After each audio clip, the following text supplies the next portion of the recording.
All right, here we go. 2016, number 4. We've got a slope field, so consider the following differential equation. On the axis provided, sketch a slope field for the given points. So when I go through this, one thing I'm relieved about is they don't give us a whole lot of points that I have to go through, so that's good. I'm going to try to find a couple of patterns just to save myself a little time. But again, there's only 6 points. So if you plugged in all 6, it wouldn't take you forever. But I do know that whenever y is 0, my slope is going to be 0. So that is something I look at, that whenever y is 0, I'm going to have, pardon me, horizontal slope. So I'm going to have a horizontal one here and a horizontal one here. Just double check. I know they don't give you x equals 1, but you would not put a horizontal line here because that would make the denominator 0. And when the bottom is 0, they don't want to see a slope there. They don't want to see a little vertical line or anything like that. All right, then I've got these 4. So now I'm just going to plug in when x is 2 and y is 1. So when x is 2 and y is 1, we have a slope of 1. When x is 2 and y is 2, we have a slope of 2. So just make it look a little bit steeper. Here, when x is 0 and y is 1, we have a slope of -1. When x is 0 and y is 2, we have a slope of, well, actually, this is 4, isn't it? Whatever. It's steeper. Okay, so picture something like that. This is worth 2 points. So one thing that's kind of cool about that being worth 2 points is that they're easy to get. And they give you 1 point for the non-zero slopes, so these 4, and 1 point for the 0 slopes. Okay, easy. Okay, part B, let y equals f of x be the particular solution to the given differential equation with the initial condition. It's a mouthful of words that we should immediately know, okay, we're going to have to follow those steps. Oh, not yet, actually. This says find the, okay. Part B said didn't say find the particular solution. Part C does. So part B is just saying write an equation for the tangent line to the graph of y at x equals 2. Use your equation to approximate f of 2.1. Okay, so when we have a tangent line, we need a point, we need a slope. What's the slope at 2? So the slope at 2, we have an initial condition. Without the initial condition, we would be stuck. We couldn't take this 2 and plug it in for the slope and get a slope because we would have a y value that we don't know. So this is really important to be given, this initial condition. So when x is 2, y is 3, that does give us our point. I know that's not what I'm looking for right now, but to find the slope, this is the point I have to use, and that y value is necessary. So plugging in 2 for x gives me 1 on the bottom, and plugging in 3 for y gives me 9. So my slope is 9. So my equation is y minus 3 equals 9 times x minus 2. There's my tangent line. They want me to approximate the tangent line at 2.1. So y minus 3 equals 9 times 2.1 minus 2. Notice they're going to do that. They're going to give you an approximation that's really close to the x value that you have. Makes it easy to plug in as well.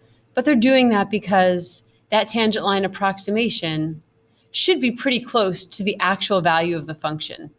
Now this problem looks like it does not make us go find the actual value of the function at 2.1, but that is something that they might ask you to do.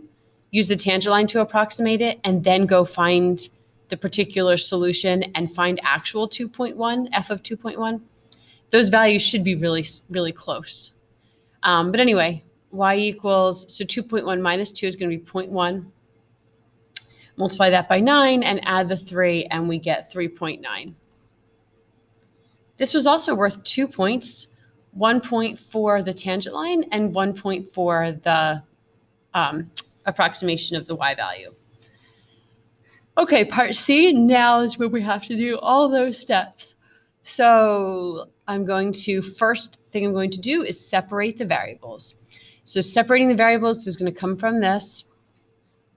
I'm going to multiply both sides by dx to get dx over here. I'm going to divide both sides by y squared to get y squared down there. So I'm going to have dy over y equals 1 over x minus 1 dx. And here's where you get a bunch of points. So this part is going to be worth 5 points. 1 point for separating the variables. Pardon me, I'm looking at the scoring guideline, which says, note 0 out of 5 points if no separation of variables. So if you don't separate the variables, you're getting no points. Okay, step 2, integrate both sides. The integral of dy over y is the natural log of the absolute value of y. And this is not, oh my God, wait, did I just mess up? Oh, it's y squared, son of a biscuit. All right, hold on. I just realized you guys must scream at the screen a lot and be like, no, you messed something up. No, I don't want to do that. Just, no. I just want to erase this. Oh, God. Okay. I realized this is y squared, isn't it? Go back up and check. Yep, it's y squared. Okay, sorry about that.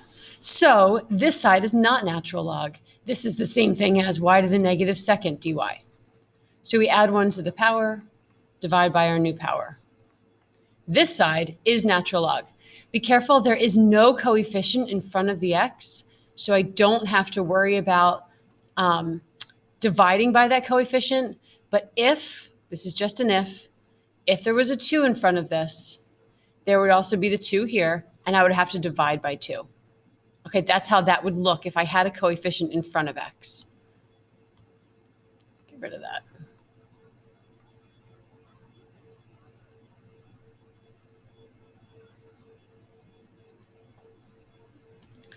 Okay, so I integrated, pardon me. Now is when I'm going to plug in that initial condition. The initial condition was when x is 2, y is 3. So y is 3. I'm going to plug this in and move y to the bottom. So this is going to be negative 1/3. X is 2, so this is going to be the natural log of 1. The natural log of 1 is just 0. So c is negative 1/3. So now let's put that back in to this step. So I'm going to put that negative 1/3 back into here, but I'm also going to clean up this side. So I'm going to move over a little bit. I have negative 1 over y equals the natural log of x minus 1 minus 1/3. Now, I have to solve for y. So this is pretty annoying, but because this is open-ended and I don't have to make it look like their answer, I can do as little work as possible. So this is almost finished, but I have to solve for y. So I'm just going to flip both sides completely. So I'm going to do 2 things. I'm going to fix my negative. Not fixed, but I'm going to change the sign of everything. We're going to make this positive, change this to negative, and make that addition. So I'm going to do that just to get rid of the negative. Now I'm going to flip everything, take the reciprocal of both sides. So y is going to equal 1 over, I should switch the order of these so the positive term comes first. I'm going to, it just looks a little nicer. Positive 1/3 minus the natural log of x minus 1. There's my final answer. Okay, I can flip. If I want to flip this side, I can flip this side. I just have to flip it completely. So this is what that would look like. I switched the order of these so the positive term came first because it just reads nicer. That is the final answer. So because this is a no calculator question, we didn't plug in 2.1. How would we get an answer out of that without a calculator? But you could just for giggles and see how close that number is to 3.9. It should be really close. This tangent line approximation should be really close to the actual value of y. Okay, in terms of points, this is 5 points, like I said. So 1 point for separating the variables, 2 points for the antiderivative. So probably 1 point for this one and 1 point for this one. 1 point for putting the c and plugging in for it. So you get 1 point for doing that whole thing, and then 1 point for solving for y. So they really, make it easy to get those points. So hopefully this is a 9-point problem for you. Yay.